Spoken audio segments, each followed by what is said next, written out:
Let's so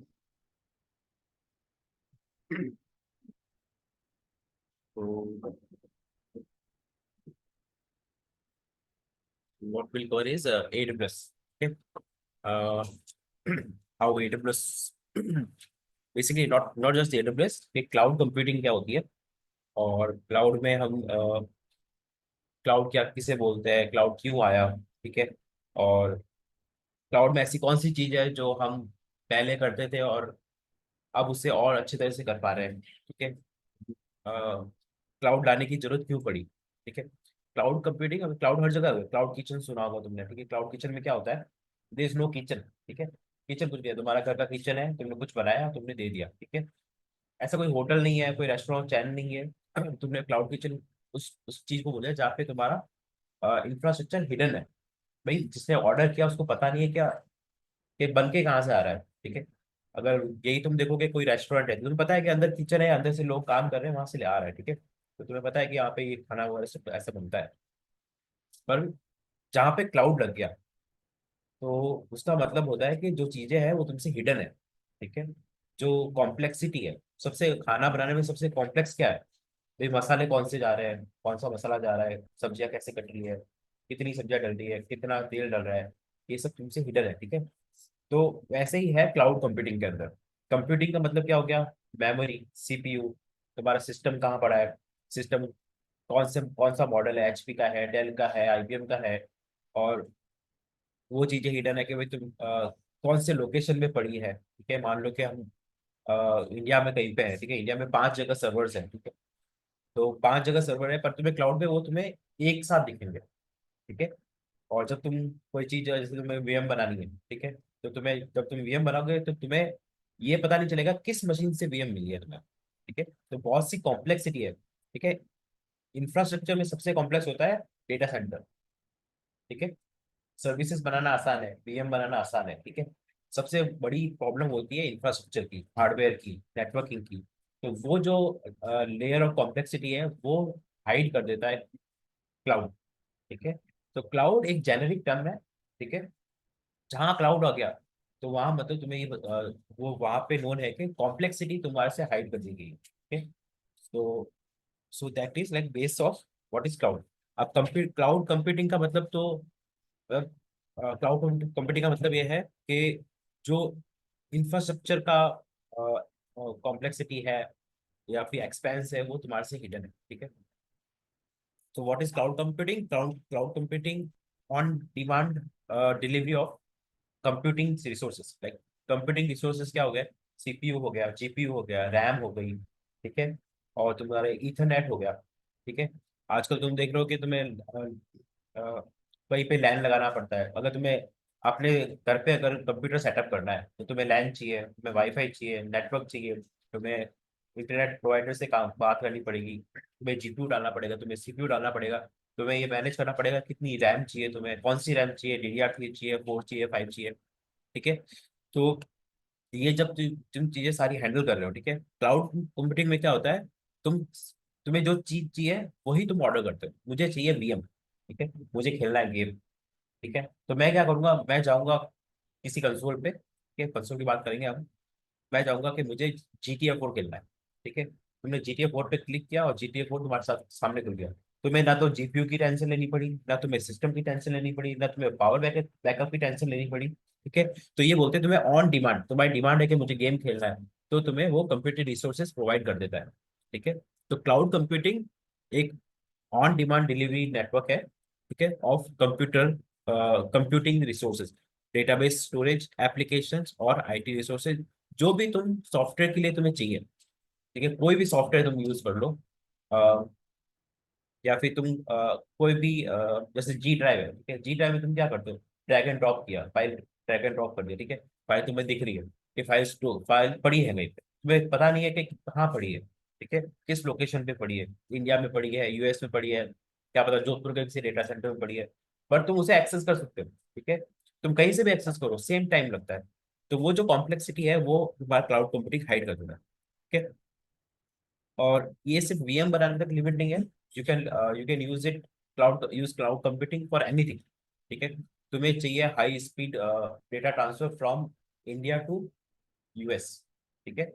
तो तुम cloud computing के थ्रू ये रिसोर्स ऑर्डर कर सकते हो, ठीक है। तो तुम्हें खाली दो क्लिक्स करने हैं, कंसोल पे गए, तुम्हें मुझे ये चाहिए, इतना जीबी चाहिए, यहाँ से यहाँ चाहिए, क्लिक किया, ओके किया, और तुम्हें वो लाइन मिल जाती है, ठीक है। और विद इन, जो हमें काम 1 महीना लग जाता, ठीक है, वो यहाँ पे 10 मिनट में काम हो जाता है, ठीक है। तो जो भी तुम सॉफ्टवेयर के रेस्पेक्ट में देख लो, कंप्यूटिंग के रेस्पेक्ट में देख लो, तुम्हारी अगर हम कंटेनर टेक्नोलॉजीज में पढ़ेंगे तो उसके रेस्पेक्ट में देख लो, डिप्लॉयमेंट के रेस्पेक्ट में देख लो, और मॉनिटरिंग के रेस्पेक्ट में देख लो, तो वो सारी रिसोर्सेज तुम्हें on demand cloud company provide करता है, ठीक है। और क्योंकि तुम्हें ऑन डिमांड प्रोवाइड कर रहा है तो पैसा भी उतना ही लेगा जितना तुम्हें चाहिए, ठीक है। अब तुम्हें गेम तो खेलना है एक, तुम पूरा पीएस लेके क्या करोगे, ठीक है। एक पीएस आता है 45,000 का, मैं मिनिमम जाओ तो सेकंड हैंड लो तो 20,000 का, ठीक है। अभी अब PS5 लोगे तो वो 60,000 पड़ जाता है। वो खाली हार्डवेयर दे रहा है तुम्हें, अब तुम्हें गेम खरीदने हैं तो 3,000 4,000 देने पड़ रहे हैं, ठीक है। पर क्लाउड कंप्यूटिंग तुम्हें क्या करता है, तुम खाली 3,000 दो, ठीक है, एक गेम खरीद लो और खेलो, ठीक है। और 3,000 दिया तो तुम्हें एक, जैसे एक दिन पूरा खेलने दिया या एक साल खेलने दिया, एक साल के लिए तुमने 3,000 पे किया। एक एक एक टाइप का प्राइसिंग ऐसा होता है कि तुमने 1 घंटा खेला तो तुम्हें खाली 1 घंटे का पे करना है, 1 मिनट खेलना है 1 मिनट का ही पे करना है, ठीक है। तो जितना जितना टाइम तुमने कंज्यूम किया रिसोर्सेज पे, उतना तुम्हें पे करना है, तो उसे बोलते हैं पे एज यू गो, ठीक है। ये जो टर्म है ना, पे एज यू गो, ये बहुत जगह यूज होगी, ठीक है। क्लाउड कंप्यूटिंग में बहुत कॉमन टर्म है ये पे एज यू गो का मतलब होता है जितना तुमने यूज किया है, ठीक है, या जितना जितना देर तुम्हारे पास है रिसोर्सेज, उसका पैसा तुम्हें देना है, ठीक है। गूगल ड्राइव में भी ऐसे ही होता है, 15 GB फ्री मिलता है, उससे ऊपर चाहिए तो हाँ पे करना पड़ता है। मंथली सब्सक्रिप्शन है, 100 GB लो, 1,300 रुपये पे करो, और चाहिए 100 GB तो 1,500 और एक्स्ट्रा पे करो, तुम्हें 1 TB चाहिए तो ढाई ढाई अढ़ाई अढ़ाई हजार रुपये पे करो। तो वो सारी ये क्या, ये है सब्सक्रिप्शन, ठीक है, एक सब्सक्रिप्शन मॉडल होता है। तो सब्सक्रिप्शन मॉडल, हाँ।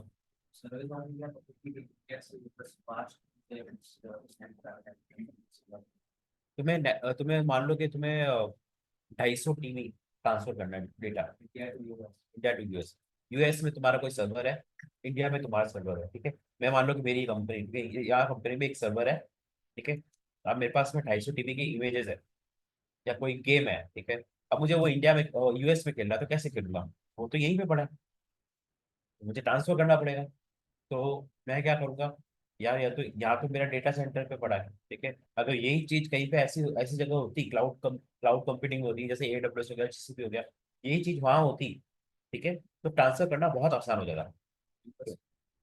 इंडिया में ही होती है, तो जैसे गूगल के डेटा सेंटर्स है इंडिया में, ठीक है। और अमेजोन के भी डेटा सेंटर्स है, AWS के डेटा सेंटर्स है, अज्योर के भी है, ठीक है। अगर यही चीज वहां पड़ी होती, उनके डेटा सेंटर्स में पड़ी होती, जो मैं क्लाउड कंप्यूटिंग से अपलोड कर सकता हूँ, ठीक है, अपलोड करी हुई होती या वही बन रही होती, ठीक है। तो मैं क्या करता हूँ कि जो इंडिया में पड़ी है वो सेम टू सेम मैं यूएस में कॉपी कर सकता हूँ with in minutes, cloud computing service है। तो ये होती है स्टोरेज सर्विस, मतलब ये यहाँ पे क्या कर रहे हो तुम, किसी बड़े डेटा को कहीं पे स्टोर कर रहे हो, स्टोरेज को ट्रांसफर कर रहे हो दूसरे डेटा सेंटर से, ठीक है। तो ये यहाँ पे तुम स्टोरेज सर्विसेज कंज्यूम कर रहे हो, ठीक है। तो ये होती है स्टोरेज सर्विसेज। यही अगर तुम्हारे वर्चुअल मशीन है, तुमने बोला कि मेरी एक वेबसाइट है, एक वर्चुअल मशीन पे डली हुई है, इस डेटा सेंटर में पड़ी है, ये मुझे ट्रांसफर करनी है, या फिर सेम टू सेम मुझे यूएस में भी चाहिए, तो तुम क्या करोगे, यहाँ से क्लोन बनाया और वहां पे कॉपी कर दिया, ठीक है। तो क्लाउड कंप्यूटिंग तुम्हें सीधे क्लिक ऑफ बोलते हैं इसको, ठीक है, तुमने बटन क्लिक किया और तुम्हें वो चीजें वहाँ दूसरी डेटा सेंटर पे मिल गई, दूसरी लोकेशन पे मिल गई, दूसरे रीजन में मिल गई, ठीक है। तो ये दूसरा जो एग्जाम्पल था वो कंप्यूटिंग का एग्जाम्पल है, मतलब वीएम रिसोर्सेज, तुम वीएम रिसोर्सेज पे काम कर रहे हो, ठीक है। तो ये जो सारी सर्विसेज तुम्हें मिल रही है वो सारे इंटरनेट के थ्रू मिल रही है, ठीक है। इंटरनेट के बिना तो पॉसिबल ही नहीं है, क्योंकि अगर तुम्हें कुछ भी चीज मूव करनी है तो कनेक्टिविटी तो होनी चाहिए, ठीक है। इंटरनेट जो टर्म है वो ग्लोबल कनेक्टिविटी को डिनोट करता है। एक होता है इंट्रानेट, सिटीज के बीच में कनेक्टिविटी, एक होता है local network, wide area network और लोकल नेटवर्क जो हमारे छोटे रेंज में होता है, ठीक है। तो क्लाउड कंप्यूटिंग की सबसे बेसिक नीड है कि तुम्हारे पास इंटरनेट होना चाहिए, ठीक है। अब क्लाउड कंप्यूटिंग से पहले क्या था, मैं एक बार इसको हाइड कर देता हूँ। ठीक है।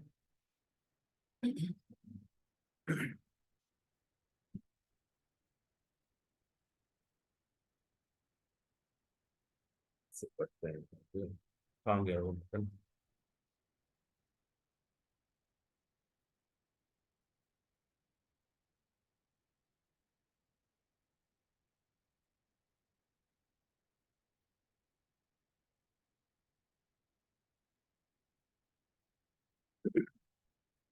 ठीक है, तो क्लाउड कंप्यूटिंग से पहले क्या था, हार्डवेयर तुम्हें फिजिकली लेने पड़ते थे। मतलब वो, अगर तुम्हें कोई चीज किसी सॉफ्टवेयर पे काम करना है, डिप्लॉय करना है या फिर होस्ट करना है, तो तुम्हें हार्डवेयर खरीदना पड़ता था।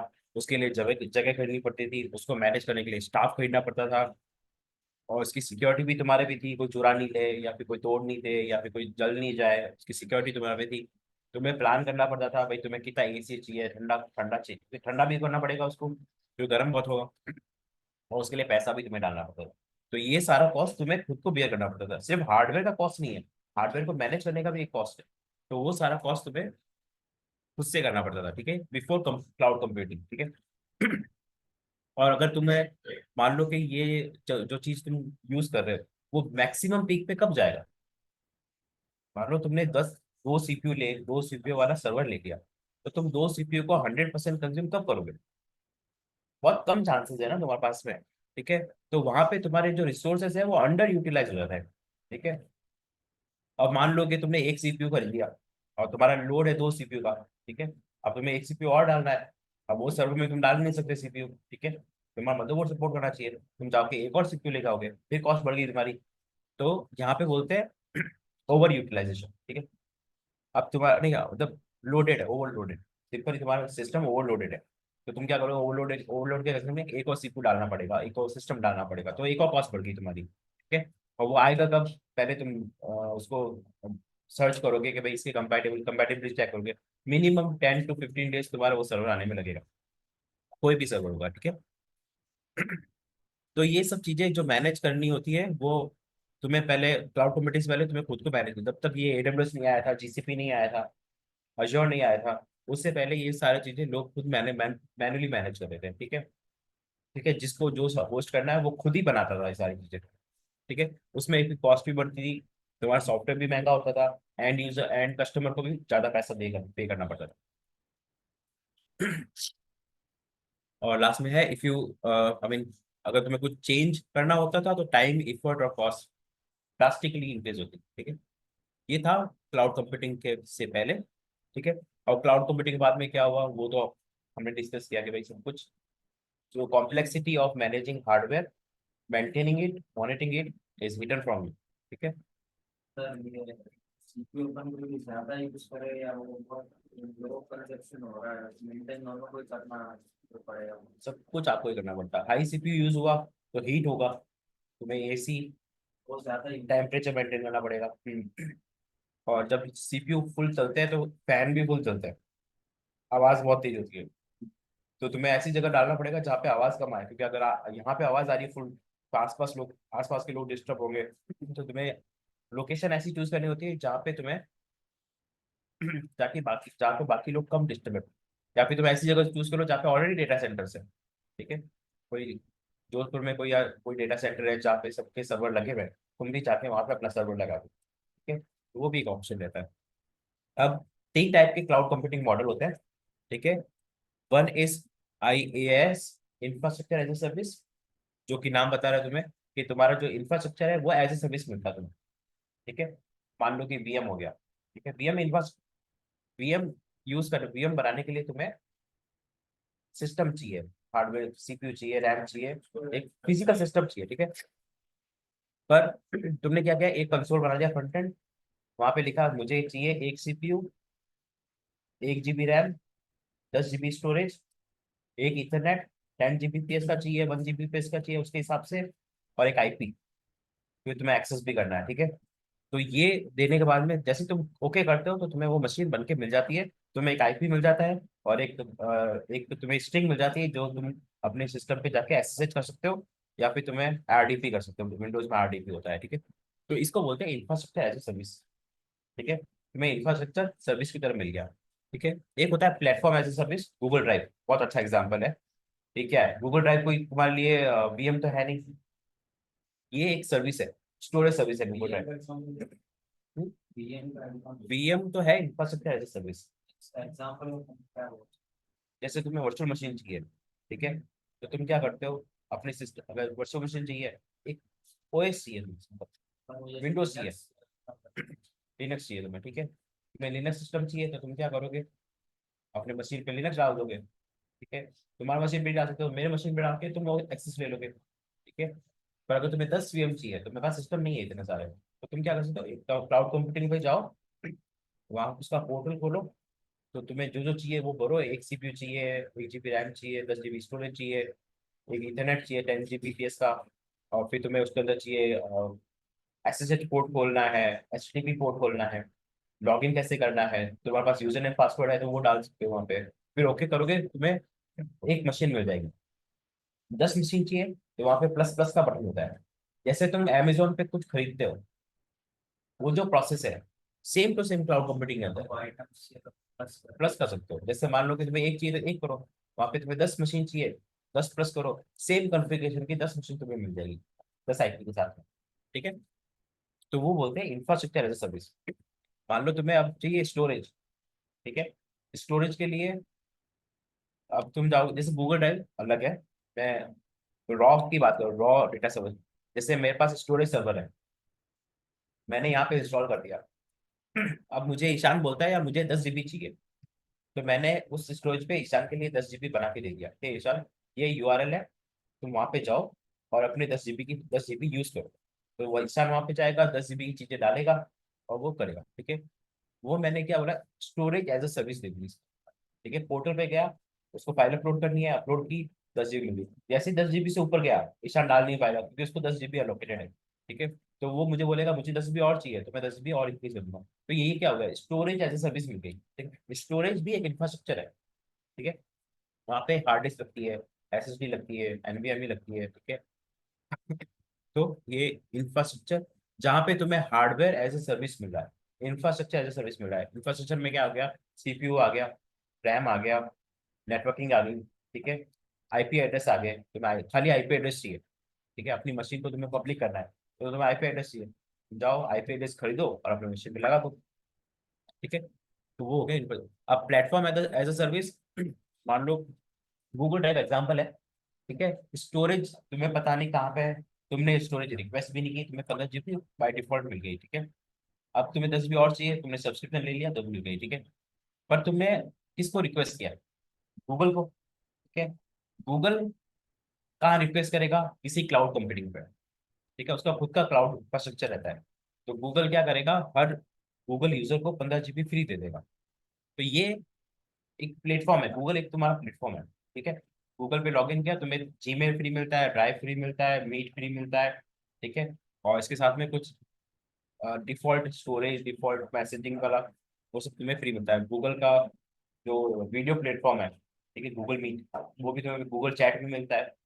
तो ये एक पूरा प्लेटफॉर्म है, और ये प्लेटफॉर्म एज अ सर्विस तुम यूज कर रहे हो। ठीक है, तो इसको बोलते हैं पैस, ये भी एक क्लाउड कंप्यूटिंग है। ठीक है, तीसरा है सॉफ्टवेयर एज अ सर्विस। ठीक है, मान लो कि प्ले स्टेशन खेल लो, क्लाउड पे भी प्ले स्टेशन खेल सकते हैं।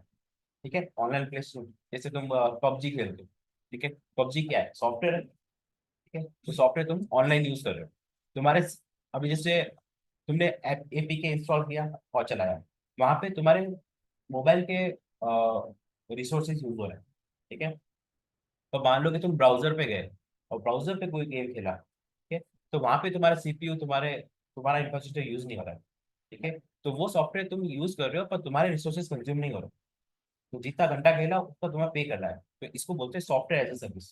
कोई सॉफ्टवेयर तुम यूज कर रहे हो कुछ टाइम के लिए, कैनवा बहुत अच्छा एग्जांपल है। ठीक है, कैनवा हो गया, अडोब इलस्ट्रेट हो गया, जो तुम इंस्टॉल नहीं करते हो फिर भी यूज कर रहे हो।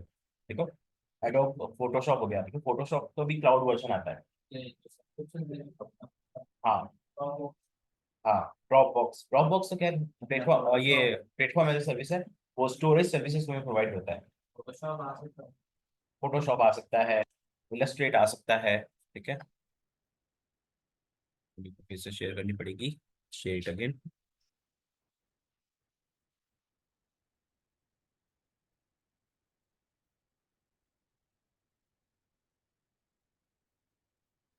Okay, any confusion between these three? ठीक है, infrastructure as a service, platform as a service, software as a service.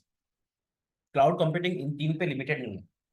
ठीक है, जैसे जैसे क्लाउड कंप्यूटिंग इन्वॉल्व हो रही है, तो हर चीज को एज अ सर्विस तुम बोल सकते हो। जैसे मान लो कि तुम्हारे पास में एक एप्लीकेशन है, जैसे मैं बात कर रहा हूँ तुम्हारा एक्सपायरी टेस्ट, ठीक है, तो मैं जिस कंपनी में काम करता हूँ वो मोबाइल एज अ सर्विस देती है। ठीक है, इसे बोलते हैं डिवाइस फार्म। वहाँ पे क्या होता है, तुम्हारे पास एक एप्लीकेशन, तुमने एंड्रॉइड की एप्लीकेशन और आईओएस की एप्लीकेशन, तुम्हारे पास कोई सॉफ्टवेयर है, ठीक है, मान लो कोई डेटिंग ऐप है, ठीक है, कोई डेटिंग ऐप तुमने बनाई है आईओएस के लिए और एंड्रॉइड के लिए। ठीक है, अब तुम चाहते हो कि ये मेरी एप्लीकेशन हर मोबाइल पे चले। ठीक है, तो तुम टारगेट कैसे करोगे? तुम मान लो कि एक मोबाइल पे टारगेट करोगे, तुम्हारे पास तुम सैमसंग का मोबाइल है, तुम सैमसंग मोबाइल ओपन करके चेक कर लोगे, अब मेरे पास में है आईओएस, मतलब ये iPhone 15 है, मैं तुम्हारी आईओएस इंस्टॉल करूंगा तो मैं चेक करूंगा, चलो चल गई। अब आईफोन के स्क्रीन भी अलग अलग आती है, हर स्क्रीन पे काम करेगी नहीं करेगी, कहीं पे बटन क्लिक करेगा नहीं करेगा, फोल्ड वाले पे काम करेगा नहीं करेगा, छोटी डिवाइस पे काम करेगा नहीं करेगा, टैबलेट पे काम करेगा नहीं करेगा। तो वो सारी पॉसिबिलिटी तुम्हें चेक करनी पड़ती है, तो उसके लिए भी लोगों ने ना तो एक सॉफ्टवेयर निकाल दिया, तो उसको बोला मोबाइल एज ए सर्विस। तुम मोबाइल लो, अपनी एप्लीकेशन इंस्टॉल करो और टेस्ट करो, और तुम्हारा सही चल रहा है तो मोबाइल रिलीज कर दो। तो जितनी देर तुमने मोबाइल यूज किया उसका तुम्हें पे करना पड़ता है। तुम्हें मोबाइल खरीदना भी नहीं पड़ा, ठीक है, और तुम्हारी एप्लीकेशन भी टेस्ट होगी। अदरवाइज क्या करना पड़ता है, तुम्हें 17,000 टाइप के मोबाइल लेने पड़ते हैं, उस पर एप्लीकेशन इंस्टॉल करनी पड़ती है, तुम्हें लोग बहुत सारे लगते हैं। लोग भी बहुत सारे लगते हैं, जाओ तुम प्ले स्टोर पे जाओ, ये एप्लीकेशन डाउनलोड करो, लॉग इन करके देखो चल रहा है नहीं चल रहा। अदरवाइज क्या होता है, एक प्लेटफॉर्म है, वहाँ पे बहुत सारे मोबाइल्स है, अलग अलग मॉडल के, तुमने मॉडल सेलेक्ट किया, जो जो सेलेक्ट किया मतलब टिक टिक कर दिया, तुमने एप्लीकेशन का यूआरएल डाल दिया कि यहाँ से एप्लीकेशन डालना है, और जाके उसने इंस्टॉल किया। तुमने एक स्क्रिप्ट बना दी, तो वो क्या करती है, स्क्रिप्ट चलती है, एप्लीकेशन खोलती है, एप्लीकेशन पे लॉगिन करती है, यूजर नेम पासवर्ड डालती है, और एप्लीकेशन देखती है खुल रही नहीं खुल रही।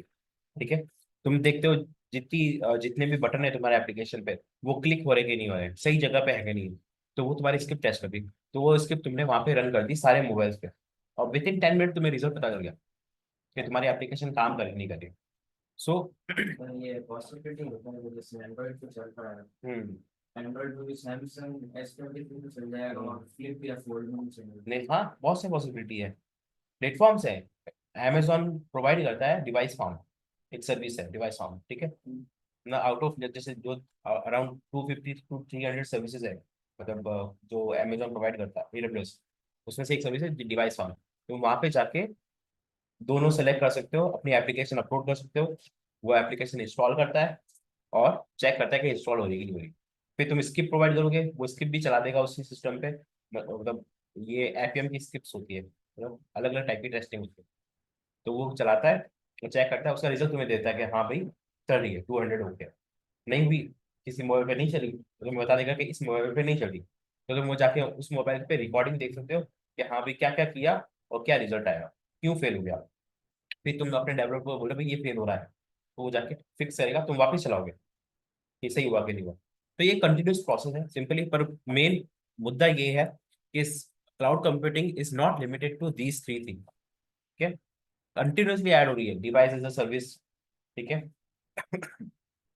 Food as a service, like तुमने कोई भी चीज जो तुम सोचते हो कि भाई लोगों के लिए कॉम्प्लेक्स है करनी, ठीक है, उसे एज अ सर्विस ले लो। ठीक है, अभी रिसेंटली जैसे हम देखें कि अगर हाई कोर्ट की बात करें, ठीक है, ठीक है, तुम्हें फिजिकली ये स्टैंप्स लेने पड़ते हैं, आजकल ई स्टैंप आ गया है, ठीक है, तो स्टैंप एज अ सर्विस है वो।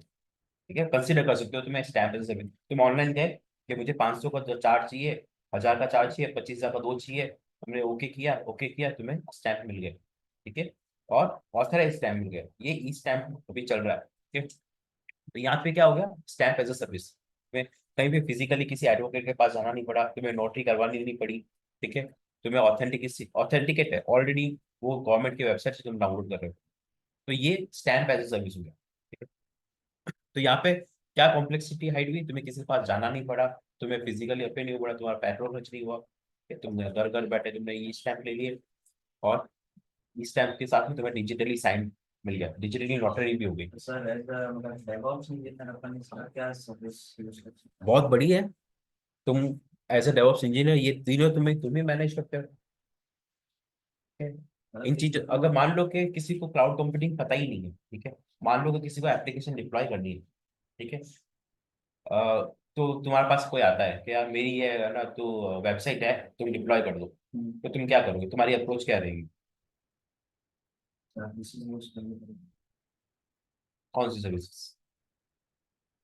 तो मैंने तुम्हें मैं जैसे मैं क्लाइंट हूँ, मुझे कुछ नहीं पता, ठीक है, मुझे सॉफ्टवेयर का कुछ नहीं पता, किसी ने मुझे वेबसाइट बना के दे दी, वेबसाइट की जिप दे दी, और मैंने तुम्हें बोला तुम डेवऑप्स इंजीनियर हो, तुम्हें आता है, मैंने तुम्हें वो जिप दे दी कि यार मेरी वेबसाइट लाइव कर दो, तो क्या करोगे तुम? क्या क्या ऑप्शन है? Domains, AWS AWS service. जो सर्विसेज देता है उसमें तो मतलब देखना पड़ेगा, जो सर्विसेज पता नहीं मुझे, हम्म। वो मैं यूज करके हाँ, और डिप्लॉय करूँ तुम्हें पता नहीं है, क्यों नहीं पता तुम्हें? कि मैं अभी पढ़ रहे हो। पढ़ रहा हूँ। अगर पढ़े होते तुम्हें पता होता, तो डेवऑप्स इंजीनियर को सब पता होता। अब तुम एडब्ल्यूएस पे क्यों गए? क्योंकि तुम्हें पता है कि एडब्ल्यूएस में कुछ चीजें होती है ऐसे, ठीक है। अगर तुम्हें एडब्ल्यूएस नहीं आता, फिर भी तुम्हें पता है कि मैं अपने सिस्टम पे होस्ट करके निकाल सकता हूँ, ठीक है, तुम्हें सॉफ्टवेयर पता है, तुम यहाँ पे सर्च कर लोगे, तुम्हारे पास में एक इंस्ट्रक्शन की लिस्ट आ जाएगी कि ये इंस्टॉल करो, ठीक है, तुम्हें पता है इंस्टॉल कैसे करना है, कहाँ पे डालना है, किस लिनक्स मशीन पे कौन से फोल्डर पे डालना है, कैसे चलानी है, तो ये तुम्हें पता है, क्योंकि तुम्हें सारे कमांड्स पता है, तुम्हें पता है कि लिनक्स पे कैसे काम करना है, तुम्हें पता है कि पोर्ट्स कैसे ओपन करने हैं, तुम्हें पता है कि नेटवर्किंग कैसे काम करती है। इसी वजह से तो तुम्हें डेवऑप्स इंजीनियर बोले लोग। डेवऑप्स इंजीनियर का काम क्या है? उसको सारा चीज पता होता है, ठीक है, कि मुझे कहाँ जाना है, ये सर्विस के लिए किधर जाना पड़ेगा, अगर किसी को कम पैसा लगाना है तो कहाँ जाना पड़ेगा, किसी के पास अगर ज्यादा पैसा है और उसको हाई स्पीड चाहिए तो कहाँ जाना है, किसी को भाई किसी को पैसा कम खर्च करना है तो उसके पास में क्या क्या ऑप्शन है, तो ये ऑप्शन एक डेवलप्स इंजीनियर बना के देता है। तो तुम मुझे 5 ऑप्शन दोगे कि भाई ये 5 ऑप्शन है, तुम बोलो तो तुम्हारे सिस्टम में डाल दूं और तुम एक्सेस करते रहो, तुम्हें इंटरनेट पे जाने की जरूरत नहीं है, तो मैं तुम्हारे ऑफिस आ जाऊंगा, तुम्हारे सिस्टम पे डाल दूंगा, चला के दे दूंगा, एक यूआरएल दे दूंगा, तुम एक्सेस करो, ठीक है। ये तरीका बता दोगे तुम कि इसमें तुम्हारा खर्चा बहुत मिनिमम आएगा, 1,000 रुपये खर्चा आएगा। तुम बोलोगे कि नहीं यार, वो बोलेगा नहीं मुझे तो ग्लोबली चाहिए, मतलब इंडिया यूएस वगैरह सब एक्सेस करने हैं, तुम फिर एडब्ल्यूएस पे जाओगे, तुम्हें पता है कि ग्लोबल सर्विस यूज करनी है, तो तुम या तो एडब्ल्यूएस जाओगे, जीसीपी जाओगे, या फिर तुम एजूर पे जाओगे, या तुम्हारे पास खुद का सर्वर है तो तुम ग्लोबली एक्सेस कर सकते हो, वर्सल पे जा सकते हो, GoDaddy पे जा सकते हो, हेरेकू है, ये सब प्लेटफॉर्म्स है, तो यहाँ पे जाके तुम डिप्लॉय कर सकते हो, तुम्हें पता है कि कौन सा कहाँ कॉस्ट ज्यादा रहेगा, ठीक है। वो बोल रहा है मेरे पास बजट ही 2,000 का है, तुम 2,000 के हिसाब से सर्विसेज यूज करोगे, तो सर्विसेज तुम्हें पता होगी तब करोगे ना। तो जब तुम डेवऑप्स डेवऑप्स काफी बड़ी टर्म है, तुम जब इन सर्विसेज के बारे में सीखते हो, ठीक है, तुम्हें पता होता है कि कौन सी सर्विस कहाँ फिट होती है, ठीक है, तुम एक वेबसाइट के लिए वीएम थोड़ी बनाओगे, स्टैटिक वेबसाइट है, तुम तो S3 पे डाल दो वो भी चल जाएगी। AWS की सर्विस। हाँ, हाँ, तुम गूगल ड्राइव पे चलाओ वो भी तुम्हें लिंक दे देगा, ठीक है। तो मेन डेवऑप्स इंजीनियर का काम यही होता है कि कॉस्ट कैसे ऑप्टिमाइज करें, सर्विसेज कौन सी यूज करें, और मिनिमम इफर्ट में कैसे उसको मैनेज करें, मतलब तुम्हारा इफर्ट भी कम जाना चाहिए, मॉनिटरिंग भी कम जानी चाहिए, ठीक है, और लेटेंसी का मतलब होता है कितना स्लो चल रहा है या कितना फास्ट चल रहा है, वो लेटेंसी बोलते हैं। तो वो सब चीजें तुम मैनेज करके चलते हो, वो डेवऑप्स इंजीनियर मैनेज करता है, ठीक है।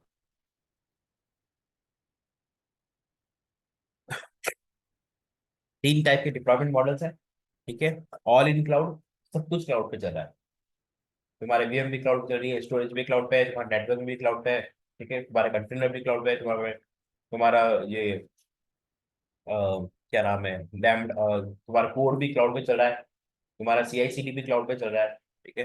दूसरा होता है हाइब्रिड, कुछ चीजें तुम्हारे सर्वर पे चल रही है, कुछ चीजें क्लाउड पे चल रही है। जो मैं जैसे मान लो कि कंटेनर महंगे पड़ते हैं AWS पे, तुमने कंटेनर अपने सिस्टम पे डाल दिया, मेरे पास 5 सिस्टम पड़े हैं, तो मैं AWS पे क्यों चलाऊँ, कि ये कंटेनर तो मुझे लोकली चाहिए, जो लोकल चाहिए मैं AWS में डाल के पैसा क्यों वेस्ट करूँ? तो तुमने आधी चीजें यहाँ डाल दी, वहां पे स्टोरेज सस्ता है तो स्टोरेज वहां का यूज कर लो। जैसे हमने वेबसाइट बनाई, ठीक है, हमें चाहिए थी इमेजेस कहीं से भी एक्सेस कर सके, तो हमने इमेजेस डाल दी S3 पे, AWS की सर्विस पे। और हम चाहते थे कि हमें VM नहीं बनानी पड़े, तो हमने अपने जो वेबसाइट है होस्ट कर दी वर्डसेल पे। इमेजेस उठा रहे हैं हम AWS से, और इमेजेस ये बाकी वेबसाइट चल रही है वर्डसेल पे, तो ये हो गया हाइब्रिड मॉडल है। तीसरा होता है प्राइवेट। सब कुछ तुम्हारा खुद के डेटा सेंटर पे चल रहा है, तुम बोल रहे हो कि मेरे को तो AWS यूज ही नहीं करना, मेरी सर्विस बहुत CPU कंज्यूम करती है। अगर तुम जब AWS जाते हो ना, VM बनाते हो, तो अगर तुम्हारा वर्कलोड हैवी है तो तुम्हें पैसा बहुत देना पड़ता है, ठीक है। स्टार्टिंग में कॉस्ट कम होती है, स्टार्टअप को अगर यूज करें तो कॉस्ट कम है, पर जैसे ही तुम्हारी चीजें बढ़ी तो तुम्हें पैसा देना पड़ता है। और वो साल का जितना कॉस्ट है उतने में तो अपना खुद का सर्वर 2 सर्वर खरीद सकते हो। तो अगर तुम्हें पता है कि मैं 3 साल तक चलाऊंगा, तो AWS से जाने का मतलब नहीं है, डेटा सेंटर सेटअप करो, एक मशीन दे दो, उसमें सारी चीजें चलाओ, और ISP को बोलो मुझे IP दे दे, और नेटवर्किंग सेटअप कर लो, ताकि कोई भी एक्सेस कर पाए। बस उसमें एक दिक्कत आती है कि जो बंदा US से एक्सेस करेगा उसको थोड़ा सा स्लो होगा, ये सिस्टम तुम्हारा जोधपुर में बैठा है, ठीक है, पर जोधपुर वाले के लिए बहुत फास्ट होगा। तो उसके लिए सॉल्यूशन होते हैं, बट इसको बोलते हैं प्राइवेट क्लाउड या ऑन प्रीमाइस, ठीक है। जो भी कर रहे हो तुम अपने डेटा सेंटर पे कर रहे हो, ठीक है, क्लाउड पे यूज नहीं कर रहे हो। तो सब कुछ तुम्हें पता है कि कहाँ पे स्टोरेज है, कितनी स्टोरेज है, CPU है, कितनी लिमिटेशन है, ठीक है। फुल्ली क्लाउड, कोई लिमिटेशन नहीं है, ठीक है। कोई इनफाइनाइट रिसोर्सेज है वहाँ पे फॉर यू, तुम इतना कितना यूज कर लोगे।